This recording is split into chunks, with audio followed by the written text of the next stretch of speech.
that service is not a position, it's mindset. With a remarkable career spanning banking and corporate governance and entrepreneurship, Oyinade, or should say Elizabeth, is on a mission to revolutionize and support boys and men in the Nigerian community. Healthy societies are built when we intentionally invest in people, strengthen families, and create systems that help individuals thrive beyond personal charity. Today, we are talking with the incredible Mrs. Oyinade Samuel-Eluwole, the visionary founder and president of Elizabethan H Foundation back in Nigeria. There was this young girl that wanted to be an actress, that wanted to be a lawyer, that wanted to be a journalist, that wanted to be a singer. I was so good when it comes to acting. Congratulations on taking a step to not fitting the norm, which means that you stay in the office, you do your banking job. It's going to impact the boys, it's going to impact family, it's going to impact society, and it's going to assist the government. So what are the skills that you use to be able to make people change their mind about the perception of the privilege of men so that they can support you? And I realized that indeed, having a husband, having 3 boys, myself, that if a man is broken, the house is broken.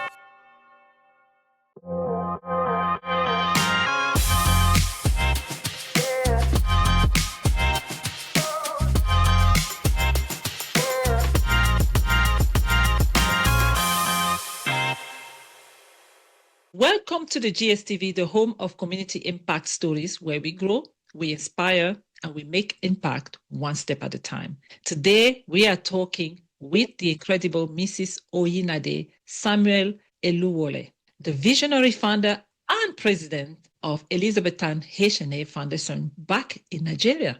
All right. So with a remarkable career spanning banking and corporate governance and entrepreneurship, Oyinade, or should say Elizabeth, is on a mission to revolutionize and support boys and men in the Nigerian community. Today, we are going to talk about the transformative work of Elizabethan H Foundation and what has been the drive behind her mission. So thank you so much for being on GSTV today and for honoring us. And I just want to say that you look fabulous today. But before we dive into this amazing work that you're doing, we want to know what sparked you to transition from banking career and a dedicated life to today being a catalyst into supporting men. Welcome to the show. Okay. Thank you, Alan. Thanks for having me. I'm happy to be here.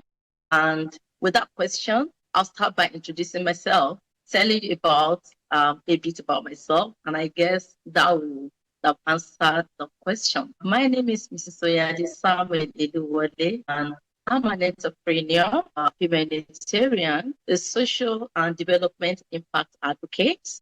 I'm an institution builder. I'm the founder and president of Elizabethan H Foundation. I was born in Lagos, Nigeria, one of Africa's largest commercial hubs. I often say that people grew up in a world, but I grew up in so many worlds. My childhood exposed me to different cultures, communities, faiths, and socio-economic realities. I lived among Hausas, Yorubas, Togolese communities, and I learned very early that people often carry struggles that are not immediately visible. So I experienced both comfort and hardship. There were seasons when my father traveled abroad and returned with gifts, with things for us. That made life relatively comfortable. There were also seasons when circumstances changed dramatically. My family experienced severe hardship.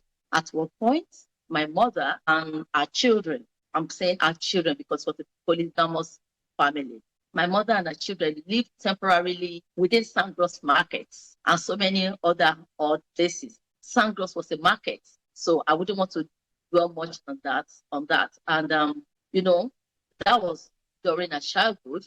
So experiencing both realities shaped my resilience, empathy, adaptability, and understanding of people. It taught me that success and struggle can exist within same life history, and that every individual deserves dignity and opportunity, also hope. I'm a product of Lagos State free education program, which reinforced my belief that opportunity can change the trajectory of life. Professionally, my career spans banking, entrepreneurship, governance, leadership, and humanitarian development. I spent several years in the banking sector where I developed strong competencies in systems thinking, accountability, leadership, stakeholders engagement, and institutional discipline. I later ventured into entrepreneurship and currently serve as the managing director and co-founder of Tiffy's Concept. Entrepreneurship taught me innovation, resource management, sustainability, problem solving, and the discipline required to build institutions that can endure. So the combination of banking, entrepreneurship, governance, and humanitarian service, significantly shaped my approach of institution building. It taught me that vision alone is not enough. Sustainable impacts require structure, systems, and accountability. So beyond my professional career, I've spent many years serving in welfare, welfare roles, so many, helping personally, community development and faith-based programs, and also non-profit work. As a young girl, service began with responsibilities, knowing how to clean the church, such as helping to clean visiting members that are not in church, participating in so many tasks like that. Those experiences taught me that service is not a position, it's my mindset. So I later served as grand matron of a non-profit organization for 5 years, and currently I'm a trustee of another NGO. But I once served as in a different NGO for 5 years as the grand matron, even before the birth of Elizabethan. So I contribute to things that has to do with, human being development servicing, and also in my professional work. That was part of what I did. Over the years, my experiences across communities, welfare work, professional environment, and humanitarian engagement repeatedly exposed me to developmental challenges affecting boys, men, and families. I observed that while many support systems existed for various groups, there were significant gaps in how we understood and engaged men generally. Though that was not how it started, but I felt as the work continued, I saw that gap. So my commitment to work also support me by continuous learning. I'm currently pursuing further studies in psychology, mental health through Center for Psychology in the United Kingdom. I'm a trained and ally recovery professional ally, through Sound Mind Initiative in the Trinity University in Lagos, Nigeria. And I continue to strengthen my knowledge through addiction, counseling, and development-focused programs. So I'm also undertaking professional certification in public relations because I have many advocacy. I believe meaningful advocacy requires beyond passion. You need to learn more. You need to keep knowing more. I'm a member of ISOP, the International Society of Substance Use Professionals, and actively engage with professionals across psychology, psychiatric education, social work, and a whole lot like that. Elizabethan has also received approval from Federal Psychiatric Hospital, Yaba, Lagos, to collaborate and for collaboration and partnership in mental health for boys and men. And at the heart of the work of Elizabethan is a simple conviction: healthy societies are built when we intentionally invest in people, strengthen families, and create systems that help individuals thrive beyond personal charity. So that conviction ultimately led me to establishment of Elizabethan and rescue the boys architecture, the missing curriculum framework, and the learning hub. So today, my mission is not simply to run programs, it is to build an institution that support boys and men and also strengthen families, the one that can outlive the founder and those that are currently operating it. So ultimately, I hope to contribute to a future where no boy is left to navigate life without guidance, support, dignity, and hope. Okay, so that's a very amazing introduction and vision of what you have of your journey. All right. So let's go to the heart of it. All right. So congratulations for all you have achieved so far, and also congratulations taking a step to not fitting the norm, which means that you stay in the office, you do your banking job, but you just went for something that is different and is not always safe in terms of income. Let's face it. Okay. We are in Africa, even here. So congratulations for that. But what I want to know is, I want to go back to the girl, Elizabeth. All right. That girl, through all this journey that you explained to me, there's one thing that you mentioned about being supported by an organization. And also there was a time we talked in the past when you mentioned that you were at some point homeless. So tell me a little bit about those events that happened in your life, and then what about it that spark that courage to say, I'm not going to settle for just sitting in the office. I want to help the ones. So we want to know the heart of Elizabeth. Thank you very much. My youthful age, let me use that, was very interesting. I was born in Lagos, Nigeria, in Obalede, where I lived with the Togolese, the Hausas, and Yoruba. I was born and bred with the Hausas. So as we continue, things were okay. We relocated, but during that time, there were some challenges, but we relocated and things were getting better, for a young girl that the father would travel, buy shoes, buy clothing. So, then that was what we call pattern. That was the issue and a lot of things like that. But when my parents had issues, we had to move. And I can tell you, I lived in so many parts of Lagos. I lived in some places in Moshe, in fact, close to Kalakuta Republic. I lived in so many areas. I lived in Oshodioko, so, but one thing, in fact, we lived in Sandros Market. That Sandros Market is the kind of market that, as at that time, is not the modern market that we have now. But someone offered my mom that we could live there, and we lived there for almost about a year. Probably would have been sleeping on the streets. It was that bad because my mom didn't want to go back for reasons best known to her. So we started like that. Things were very difficult. So I experienced good side and experienced the very lonely side. But what sparked that Elizabethan in me was that throughout our journey, my mother taught us not to see ourselves as victims. We never saw ourselves as victims. We saw that this was a phase. She would tell you it's a phase, and as a girl, don't lose your dignity. My mother was a disciplinarian, a tough one. So one important thing is that you must give. My mother will always give. As at the time where we rented a room and parlor in Odosi Street, Riga, we had a lot of people living with us. My mother will still have people that doesn't have where to sleep. My mother will still fend for them. She was a civil servant. As a matter of fact, my mother started her career as a cleaner with the federal government, but she rose through the rank. She became a telephone operator and things like that. So by the time we moved, it was so hard. But the woman that was homeless one time was able to work, and she built her home. She built a house in Lagos as we speak. And also she bought a place we call Jakonde Flat as we speak in Lagos. So, but all those hard periods, all those tough periods, my mother taught us to always give, and she will always give. So she taught us resilience. She taught us to go get your dream. She taught us you must never look for sympathy. And it was like that. So it was what was, and also she taught us to know how to serve. So all the time, in fact, in Christ Apostolic Church, where she headed two positions, she would virtually send us to go claim. We're part of choir, people that will act and sort of things. So she taught us to be available when it comes to service. Then whatever we have, we will share with people. Then also, the time came, she had enough. She was selling jewelry, gold, from being a cleaner. She was selling clothing.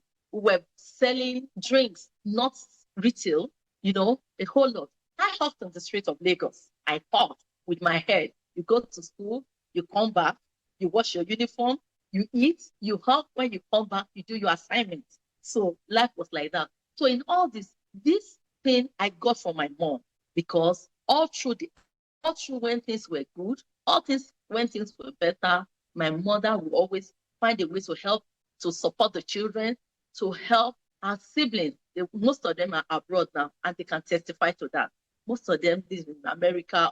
They lived with us before traveling out, and like that. So it was something that might shape me to be. and my mother taught me to be. It's so amazing. Honestly, it's that's the heart of reality, right? What I love about it is the modeling of your mother, of the passion you get. I can feel it when you're talking about your mother. And it's so amazing that you're taking that really good side. You didn't feel sorry for yourself, and then she didn't allow you guys to feel sorry for yourself, but they just to see the good side on it. And also find that whole desire to help other people, even in time of need. That is amazing modeling of compassion, empathy, and also the fear of God, right? Now, one thing I want to say is obviously a lot of time when people are in those situations, there's two ways that can go, right? Some people say, I will come out of this, and they focus on themselves. They focus on, not everybody who had a good model as a parent end up emulating what the parents done, right? So some people say, I will survive, I will get my car, I will live a high life and live on. So in a way, regardless of your mother modeling it, yourself, you actually kind of embrace the compassion towards the other people, right? So then tell me a little bit about your academical journey. So you decide to did you always want to work in a bank, or was it a dream, or what happened there? So you've transitioned from those hardship, but you work hard in school. Was it your dream, like, oh, I'm going to be a banker, or what happened? Never thought of being a banker. Not at all. It was not part of me. Yeah. There was this young girl that wanted to be an actress, that Oh, wanted to wow. be a lawyer, that wanted to be a journalist, that wanted to be a singer. I was so good when it comes to acting. So banking wasn't part of it at all. But in fact, I wanted to advocate for people, even though I never knew that was the meaning. I never knew that when you fight for people, because you dare not fight my friend, you have something to discuss with me. Should you face any of my friends? Then, even now. So that advocacy has always been part of me, but I never knew it was called advocacy. So, but how did I find myself in banking? As a single parent, my mother really tried, and she saw that she's brilliant. She wanted people to call her mother of doctor, mommy doctor, because I eventually asked her why she had to do that, because it really affected me. So I was when it comes to literature, all those arts, so I liked it. But Africa then, not now that the Gen Z had said, no, I don't want this. Then they tell you, sit. You don't ask, where should I sit? So I went for it, but I didn't like it. So eventually I wanted to change to law. I tried my way, but I dropped literature, I dropped history, so it wasn't going to work. International relations, it wasn't going to work. So I found myself in commercial class where I didn't like, but I had to push myself. So that was how I found myself in banking. But talking about banking taught me structure. It taught me structure. It taught me, to be responsible. It taught me leadership as well. So I gained all this from banking. It's a very important part of my life. I never planned for it, but I went through it, and I'm enjoying it. But the aspect that I could gain from it, I did. But what I really wanted to be wasn't really in that core banking. So I found out that I had to go. The entrepreneurship is there. The sales part of it is there. The structure is there. So all this coming together is what builds the lady called Oyinade, sitting right here in front of you today. Thank you. Our parents always want us to do something, which is really good. And I like the fact that you were searching. You could feel like there was a search there. Like you started trying to please your mother, which is what we all did. And I think particularly you, I suspect that this compassion you had for your mother made you want to please her. But eventually yourself came out, right? A lot of people start a lot of those journey. And sometimes the heart of the person behind is very important. It's very key to understand the spirit behind the whole process. All right. So obviously earlier you mentioned that you were already doing some work before starting the foundation. You were already doing some work in the community somehow. What are the skills that I need to have to try when I'm doing a transition? What are the things? So what are things that you learned through your transition period, from the banking to the community work and now to the foundation? Okay, while in banking, one thing about banking, well, in Nigeria, where I've worked, is that banks will train you to be a good leader. It's left for you to improve on it, communication, and things that has to do with your job. on the job. I started my banking career as a teller, a bulk teller, not even a retailer. I needed to learn more. It's beyond my personality now. It's beyond banking. So I'm currently further studies in male psychology and mental health. I can train people. So that was where I learned that we don't call it drugs anymore. We call it substance, recovery professional. I'm a member of ISOP, like I said, which is the International Society of Substance Use Professionals. And I'm actively engaged with professionals across other fields like psychology, education. So those are the things. And I still want to learn more. Right. So that's amazing. So what is the situation in Nigeria? The question people will ask is unusual, right? Why men? Why men? Why boys? Why the focus on men and boys? What was the catalyst? What was the moment you realized there's a need? What happened to make you realize that there's actually also a need there that it needs to be addressed? Okay, thank you very much. Interestingly, I wasn't planning to go for boys and men. But when I had the urge, yes, that's the truth. It wasn't boys and men or men. It wasn't even a girl child. I just had because I have the passion to always help, which I've always been doing in paying rent, school fees, tuition, and a whole lot, feeding for a whole lot of people. And I have people that can testify. I wasn't recording it for any purpose. I was just doing it due to my background and what I've been taught. Excuse me, when I had the passion, I went to my mentor, one of my mentors anyway, called Mr. Bamijoko, and I explained to him that this is what I want to do. So he said, okay. So later he called me.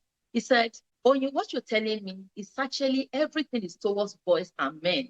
That go think about it and come back and explain. So truly, I sat and I knew it's actually about boys and men. African cultures has so many expectations on boys. We have beautiful culture, beautiful values, that place responsibility, respect, comment. The challenge comes when strength is interpreted as emotional silence. One fact I've seen is that people believe that boys do not really want to express themselves. No, it's a myth. They want to talk. Another myth is that we have misconstrued their physical strength for their psychological and emotional strength. So looking at this, many boys grow up hearing be a man, but nobody explained that being a man should also include emotional intelligence, communication, discipline, self-awareness, and knowing when to seek help. So, part of Elizabethan is that we are not attacking culture. We are refining the conversation. So strength should not mean silence, and responsibility should not mean emotional isolation for boys and men. Thank you.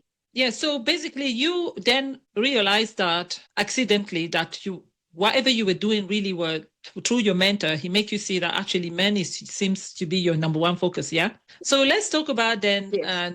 because that means that you were already actively doing things that deep down within you were already directing towards supporting mostly men, because it seemed that that's the area that your mind was going to. So what I need to understand is more about the statistic, right? We don't hear a lot about support for men. Men are always the last one to be supported, whether it be in Africa, whether it be in Europe or anywhere in the world. This is a known thing because, in fairness, men are privileged by being men. That's a fact, right?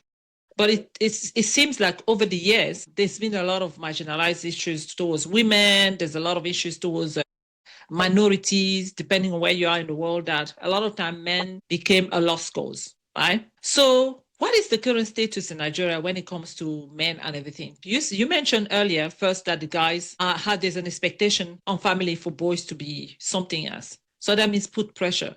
But what is the situation that makes the men that be under pressure? Could it be that the economic situation, the tradition, everything? What's really going on? Can you tell me a little bit about what's really going on there? For example, in your area in Nigeria, what's the crisis that you think is happening? Yeah. Well, the word crisis, I was trying to avoid it, but it's not what we can avoid because research, I'm trying to see the research that told us, I think the Nigerian National Drug Use Survey, estimated about 14.3 million Nigerians had used drugs within a year. Wow. Within a year, 14.3, between the ages of 16 to 64. And now, before I go into that again, the crisis you may want to ask is that, do you know that the report that I have is that, fact that, or should I call it report, is that we have about 3,000 beds for rehabilitation. So what happens if you have 3,000 beds for about 14.3 million people on the street or taking drugs? Not all of them are on the street. So, it is a crisis. That tells us that this is not just law enforcement issue, but public health and social development issue. Among young people, concerns continue to be raised around substances such as cannabis, such as opioids, codeine, alcohol, and things like that. And this crisis is not what only parents can handle, only governments can handle, only NGOs or the law enforcement agencies. We still report everything, what NDLA is doing. But this tells us that we need to come together, NGO, government, and everything. So, government, particularly through NDLA, is doing important work in enforcement, prevention, awareness, and public education. However, at Elizabethan, we believe the issue goes beyond the substances. It goes beyond that. Because by many cases are peer pressure, emotional distress, family instability, mentorship, So we have all these things. So that is why for Elizabethan, substance use, what we believe, substance use is not simply a bad behavior, but as a result of it's a developmental warning, a warning sign, that requires prevention and requires all of us to come together and attack it, solve this myth or this crisis. So it's actually, we have a lot of guys on the road. We have a quite number of them. But for NGO that may want to be of assistance, what capacity do we have? How many homes do I have to put these boys? In as much as I have the interest, what do I do? If I pick any boy on the field, if I want to partner with anyone, where am I keeping them? So that's part of why we have the crisis. Well, let's talk about the expectation for a minute. We will come back to the crisis. I'm very interested in the reason why there's a need, because someone will not understand why there's a need to support men, because we always feel the men get their own way. All right. So let's talk about a little bit more about the expectation before we further dig in a little bit on the substance abuse and drug, because could it be that the expectation is a catalyst for mental breakdown in the world of Africa, for example? Initially, however, many boys are not looking for drugs. They aren't looking for drugs, because if we have to look at why are they going into it, they're not looking for drugs. They are looking for identity, guidance, belonging. All this they're looking for. However, and unfortunately, the easiest way, what is actually available, is substance, and it comes cheap. So for some of them to express themselves, or they don't want to express themselves, they believe that once this drug is taken, it assists them to control whatever they're going through, to control their emotion. But the cost is usually beyond the price at the end of the day. So also, poverty contributes to it, but it is not only the fact. We also see peer pressure, like I said, we see trauma, we see family instability, we see weak mentorship, school disengagement, which is another thing. A boy is not good academically. If we drop him, where is he supposed to go? Who is taking care of him in this part of the world? What other things are available? So, and also they have this also can develop into the emotional struggle, add to the emotional struggle they've been having. So all this come together. So many boys are taught to be strong, but very few are taught how to process disappointment, rejection, fear, or shame. So we keep having this reoccurrence, this substance that is very cheap and is in most places for them. What you're saying now is very interesting. Okay, so let's talk about it. Because I was brought up in Africa, and we are rich in culture when it comes to men, the understanding that men get more away with things than women. So now you're telling me that there's no father figure. I'm just confused, because it's not like the African American, where it's a broken and it's a minority and broken society. But men are very there in Africa from the way I want. So tell me a little bit what you mean that there's no men, because there's no father figure. It's very contrary to the real rich African culture, especially the Bantus, the West African culture that we're proud of. So what exactly do you mean by when there's no man, father figure? That's very interesting to hear. Yes. Number one, let's look at it from this angle. If a father is present at home, does not mean he's present in the life of the boy. Because for a father, he wants to provide. He's not around.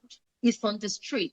He needs to make ends meet for his family to feed. So many men want to do that. In fact, they forget themselves when they have to take care of people. They believe to take care of their family. They believe so much in the family. And by so doing, they lose themselves. So in a place where the father is not around, let's take Lagos for a father leaves the house around 4 a.m. or 5 a.m. is leaving from Ibadan to go to Lagos Island or to go to Lekki or to go to wherever to resume at work. He wants to avoid the traffic. He gets there. He leaves very late to avoid traffic, or probably he's even coming home. When does he get home? I know also earlier you mentioned that it wasn't only government, but it was also family. But what I see as well is that the current economical situation does not allow men to be men in their home. Would you say I'm right or wrong? You are very correct. That's one of it. And another thing is that you're very right. That's one of it. And also another thing is we believe that, boys, if you look at home, thank God you're from Africa. When it has to do with house chores, we don't really include our boys. But by training the girls, you're already, impacting them. That's another thing. We talk to them. You don't expose your body. Some of them sweat. Some of them, have odor, body odor. They don't know. We assume they know. We assume boys can figure it out. Not always. So we should make sure we guide them, we teach them. And that is part of why we had to structure the RTB, Rescue the Boys. And also we believe that the male gender generally, from youth or from childhood to when they get old, have different challenges facing them. It's beautiful. All right. So you mentioned RTB, but before we go to RTB, let's talk about the foundations. And congratulations. In fairness, it takes a lot of courage, I have to say. But also someone will wonder who is Elizabethan real, and how did you get the support? How did it started? So if someone is sitting there and thinking, I want to start something like that as well, but I want to know first who this woman, who the foundation is, how did it start? Who is supporting it? What are the risks? What am I going to go? So tell us a little bit about this beautiful journey that we have with Elizabethan. And who is Elizabethan? And how did you start? And what exactly do you guys do? And what service do you provide? Okay. It hasn't been a very rosy journey. So let me put it like that. For anything that will grow to be beautiful, we don't expect it to be perfect. So we are not perfect. We've gone through a lot, but that is not going to stop us. However, what is Elizabethan doing? Okay, we are intervening for boys and men. So make sure boys grow well and men live responsibly. For Elizabethan, the journey here, we started, we didn't master everything, but we knew what we wanted. It's a roadmap. You don't get it right all at once. So we started, that was why we had to change our vision and mission statement, because the vision and mission before was around only mental health, but it's beyond that. So we changed our vision, we changed our voice language, our language code, our voice code. We changed all those in our mission. So, but in the journey, we started building it. We started engaging boys on the street, in schools, at home. Parents allow us to talk to their boys just to get a feel of what exactly is going. So that was why we had to build. RTB is different. Missing curriculum is different. Learning hub is different. So Elizabethan is different because we're not built around a single program. No, we are built around, and we're not built around the founder. We are building an ecosystem. At the center of the ecosystem is the RTB architecture. RTB consists of 7 platforms, like I explained. We want to meet boys where they are, at home, in school, and on the street, to tackle whatever the boys are going through. Then also men, where they are, or the stages of life, whatever they're going through. Then also we developed the missing curriculum, which we call Beyond the Classroom, because it's true, education is very important. We are here not to compete with education.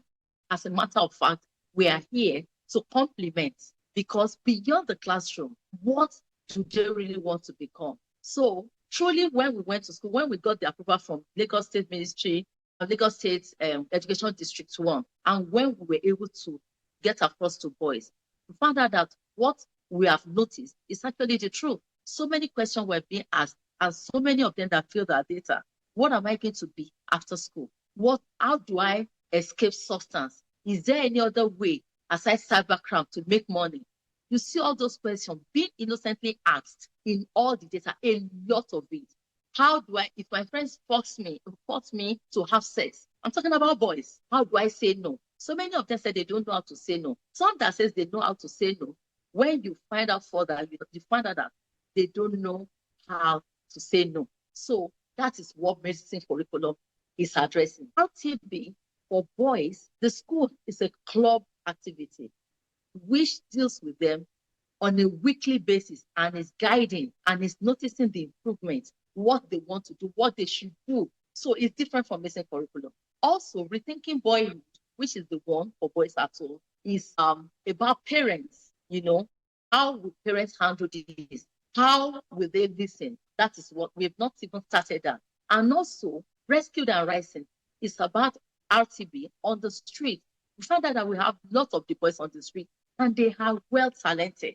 So if they are well talented, but they are into substance, you don't go attack them. You need to listen to them.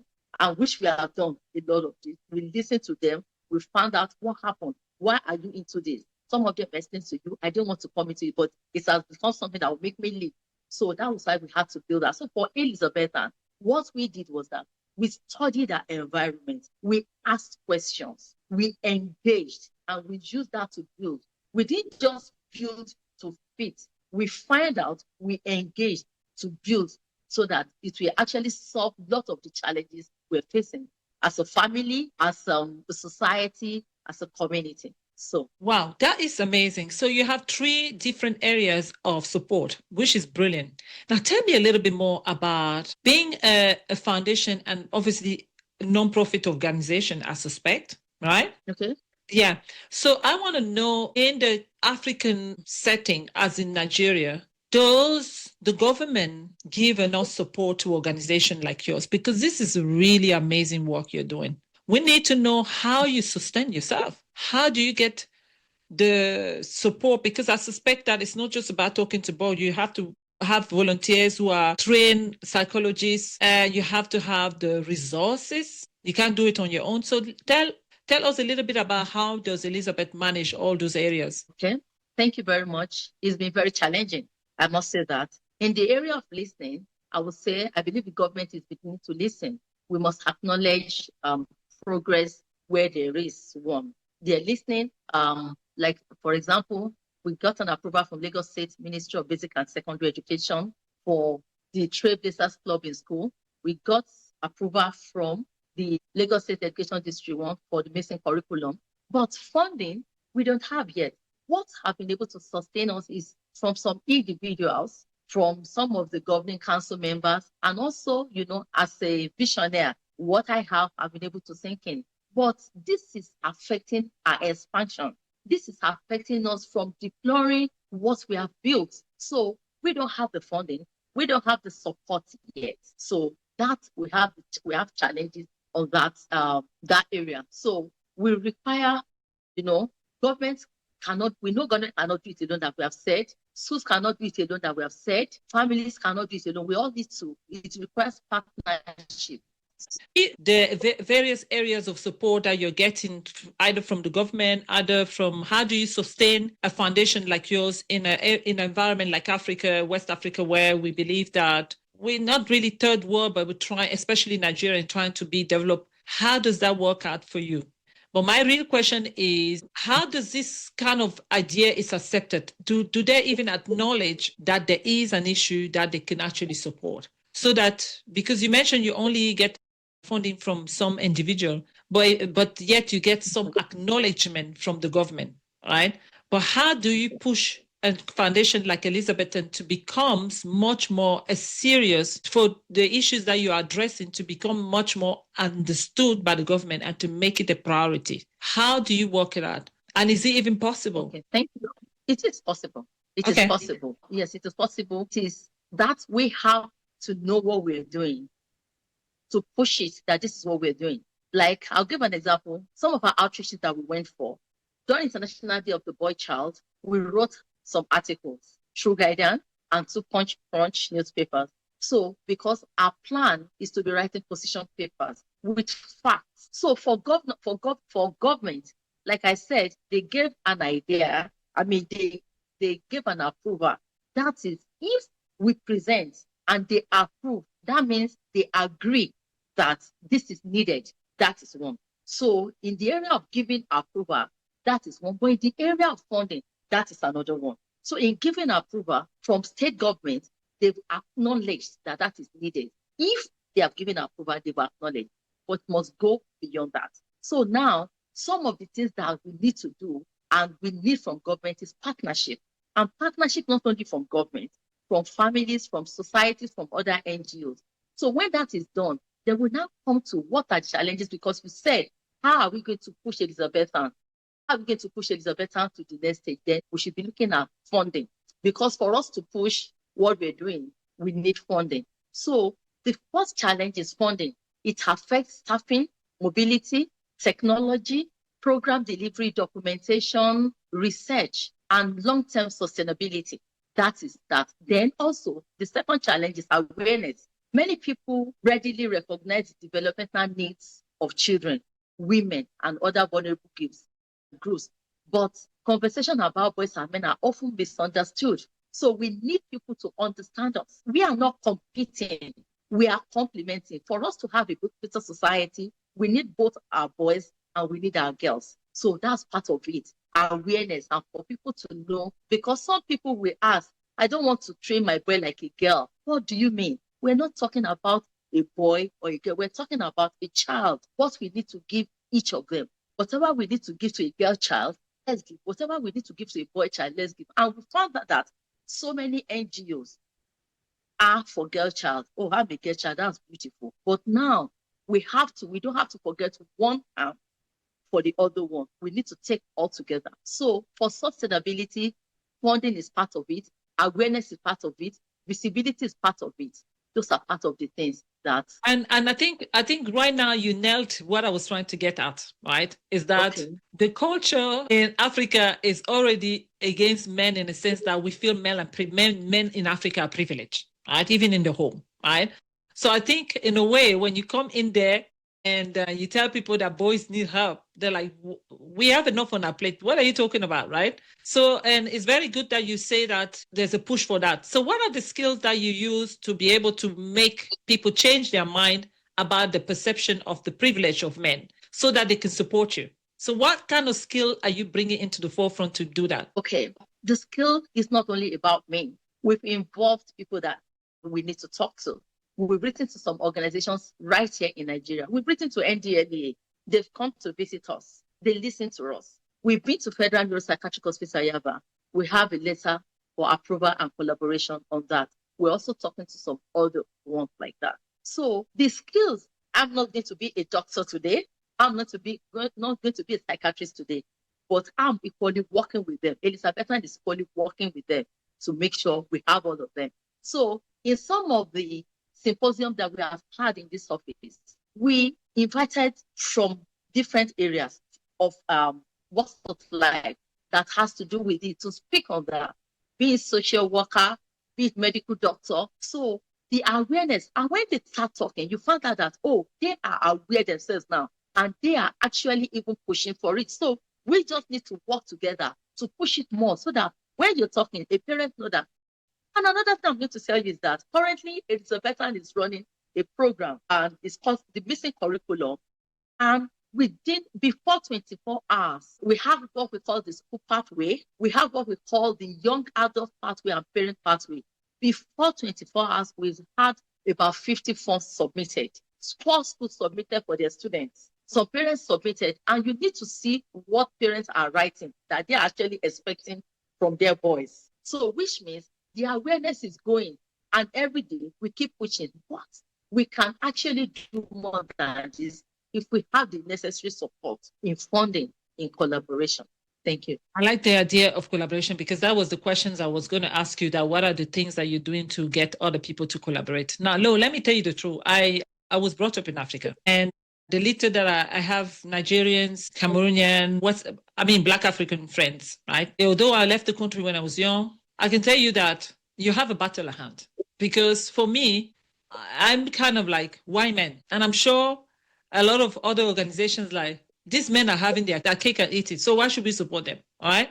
So you do have a battle at hand. And I think I want to congratulate you for pushing it. Because actually, what I just realized when I was preparing for my talk with you is the question that I had in my mind, that why is she supporting men? Okay. And I realized that indeed, having a husband, having 3 boys, myself, that if a man is broken, the house is broken. Right? So I think that message for me is amazing, that it needs to be the primary message. So the real battle that I feel that is the culture, before the funding, is the cultural mindset about men and the resentment that women and the other group have against men in general, whether it be Africa and the world.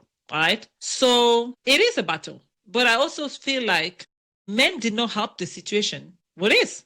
Because they have privilege. And that privilege is making organizations like yours facing a bigger battle than funding. So how do you address that? Because the bigger battle for you is not just the funding, because funding can come, but it's the acknowledgement by the men themselves that they need help.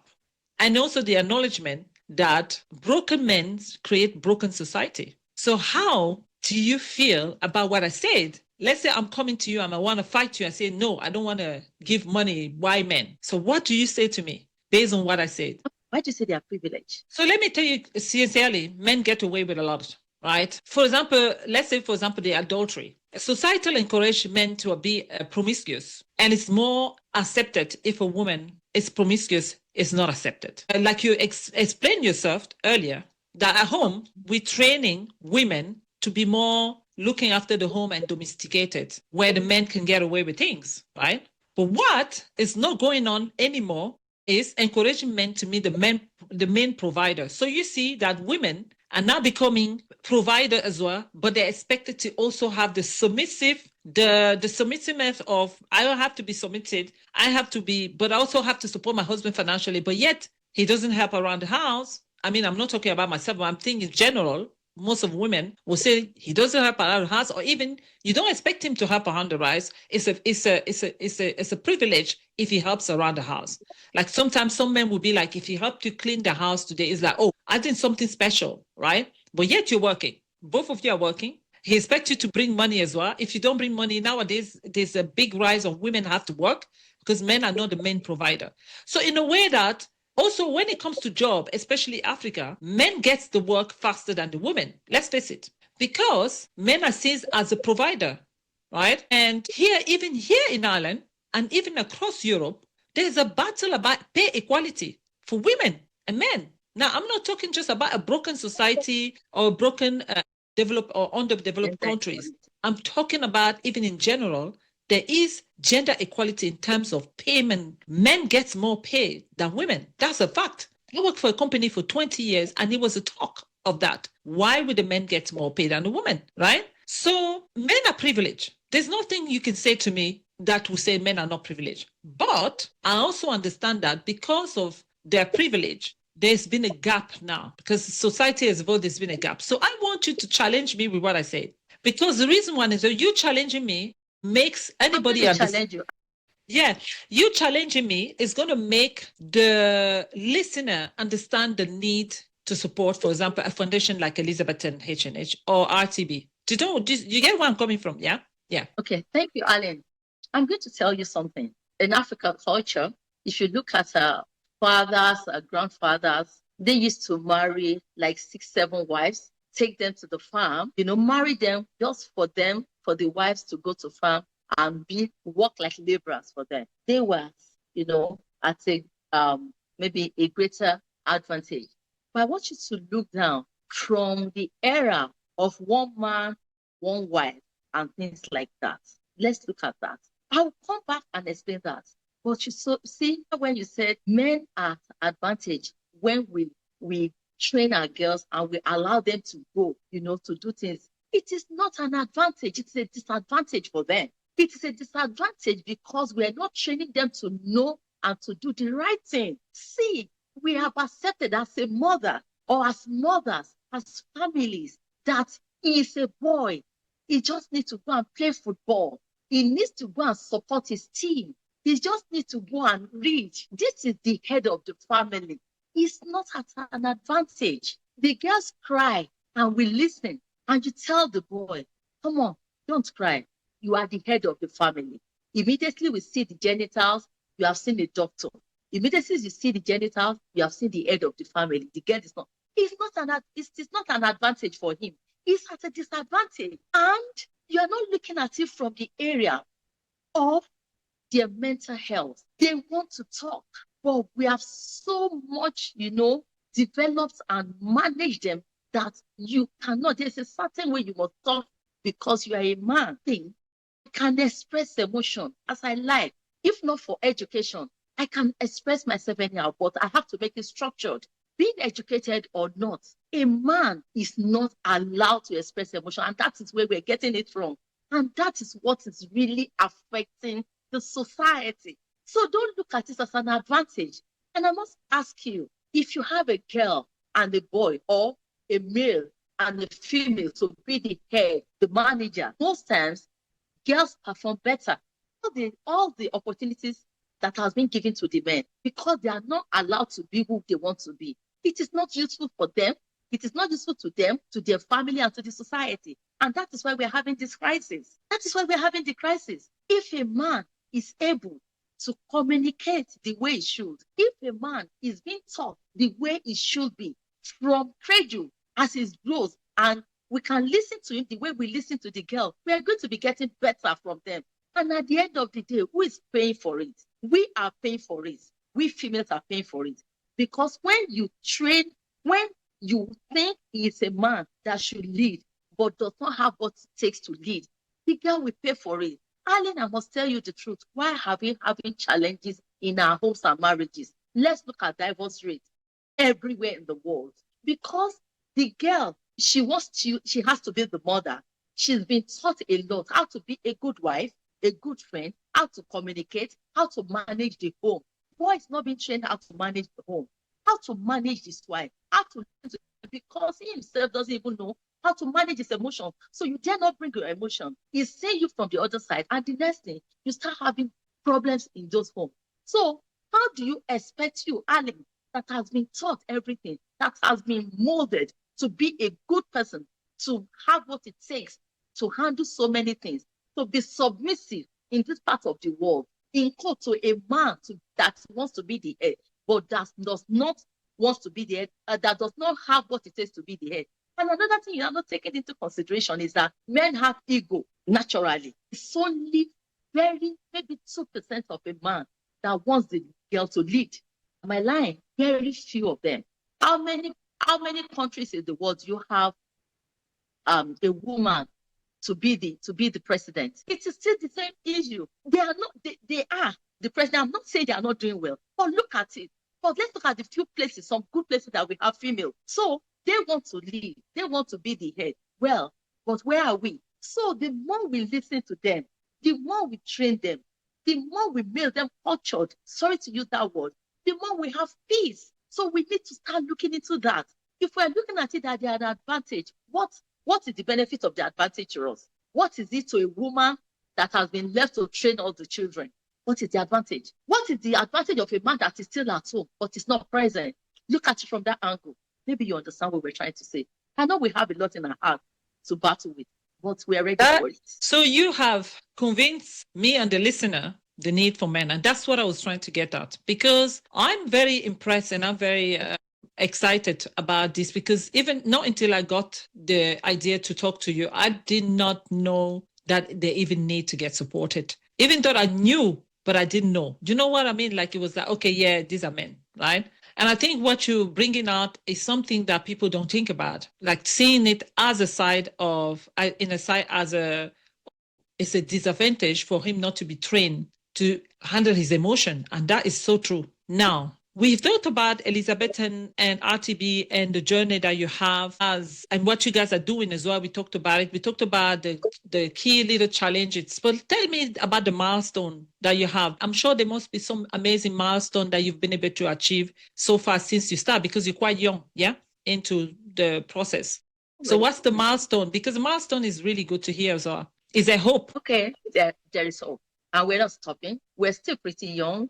We're still growing, but we are encouraged by the impact recorded so far. To date, we have directly engaged over 4,000 individuals across schools, communities. We're talking about people that we have engaged: schools, communities, correctional centers, symposium, and developmental programs. Our public awareness reach has exceeded about over 360,000 or 363,000 thereabouts. Then also, that's people through media, through advocacy. Those we have engaged include students, families, professionals, leaders. What have we? So some of the moments that have impacted the most, that I'll say, is part of the correctional center. Then during our school engagement, boys would approach facilitators, especially me, privately after session, to share personal issues they had encountered or they've not been able to talk about. So if we have engaged these boys and they're coming out to say, I want to talk to you, thank you for this, no matter the number of people that you have reached, even if it is 10, you have changed. If it is 10, if it's 100, if it's 1,000, you have changed 1,000 families, because those boys are going to have their families. Some will simply ask you, some will still ask you, not just for the program. They will say, for the knowledge they've had, they will thank you for it. And they will ask some salient questions that they've been hiding. A particular boy, came to me and said it, and he even wrote it, because, we have to protect them, privacy, concern that. What pained him was that he was forced to have sex at a tender age. That thing, but he just want to tell somebody that we believe in him. Mere talking to him, saw that it wasn't your fault. And he asked, what should I have done? Next time, this is what you should do. So boys are silent when no one has created space for them to speak. But speaking to boys now, the impact of talking to them, greeting them, has reminded us as restoration and reintegration remain important part of our work. So we have been able to reach a lot of over 4,000 in communities, in so many outreaches, in symposiums. In fact, symposium, not even counting symposium as part of it, but in going to communities, in going to schools, in going to so many areas, going to correctional centers, we have been able to do that. That's part of the impact. Then also online, no matter how we look at it, we make sure we dish out videos. I should have said no. I didn't know. Those are parts of training people. People may not engage us now, but they are seeing it. And I believe we still have a lot to do, because with the missing curriculum that we're rolling out and with the feedback that we're getting, that's what I can say now. Congratulations. Honestly, that's amazing. Thank you. 2023, November 2023. Yeah, that is amazing. Yeah. It's amazing achievement, because I know we know the challenge in that, like we alluded before. So it's a big achievement. I want to say thank you to you for being in this brain. But I think this is more an introduction of who you are. Okay. I know you also mentioned that you have trained professionals who are volunteering. So, for example, when we talk a lot about emotional support and drugs and things, I suspect you're using people who are trained professional to support those journey, right? Yeah. I wish you all the best journey. And I want to have more conversation. We're going to focus on some areas and some issues in the future. But for now, it was an introduction to GSTV. GSTV is about growth, inspiration, and impact. And I can tell you that this story it fits the profile of that. But also, I want you to tell my listener before we leave that what is the key thing that you want to see happening about this foundation that you started? If you want to talk to someone about it, what is your heart? What is your dream of what you want to see it going? Okay. I'll tell them about Elizabethan, that we're building a structure, dignity-centered life cycle support system. So when we are doing that, we want to help boys grow well and support men to live responsibly. And also what I want Elizabethan to become is an household name, not just by advertisement, but by impact, in such a way that people know that what we're seeing is the truth. People partner with us, people support us in their own way, because what we intend to achieve through RTB Trailblazers, the missing curriculum, the learning hub, is what we impact families. It will not only impact the boys. Whatever affects boys affects families, just like whatever affects girls affect the family. So it's going to impact the boys, going to impact family, it's going to impact society, and it's going to assist the government because they can't do it alone. It's going to assist the law enforcement agents in whatever way. So I want to see Elizabethan as being part of a household name in such a way that it will make an impact in the life of people that form parts of the family. So tell me something, Okay? as we close this, what do you do? What do you do to have fun? Like, what are your hobbies? Oh, my hobbies. I love dancing. Oh, nice. I used to love partying a lot, but while developing this, I had to drop a whole lot of things because developing all this structure that you see has taken a lot.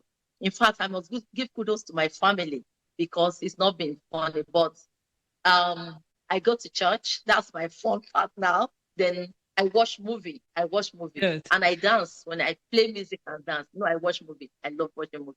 And that's good. I love watching movies. Let me leave it like that. Yeah, that's good, because we want to know that when someone is looking at all the work you're doing, you don't want people to be scared and think that, am I going to be able to be a person to have fun? But it's good to know that you still find time for your family, to watch movies and all that, because it's a very key important skill.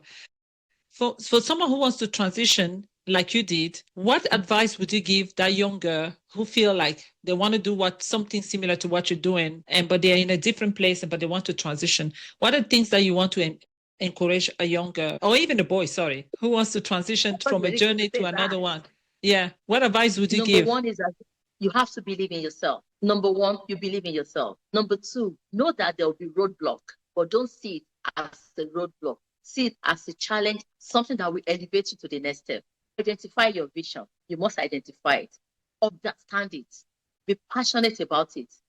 And don't take no for an answer. And should you need to reach out to me so that you need me to be the sort of help, I'm here. I'll be available to assist you if there's anyone like that. So, and I encourage people to actually come out and make sure they contribute to the society in different ways.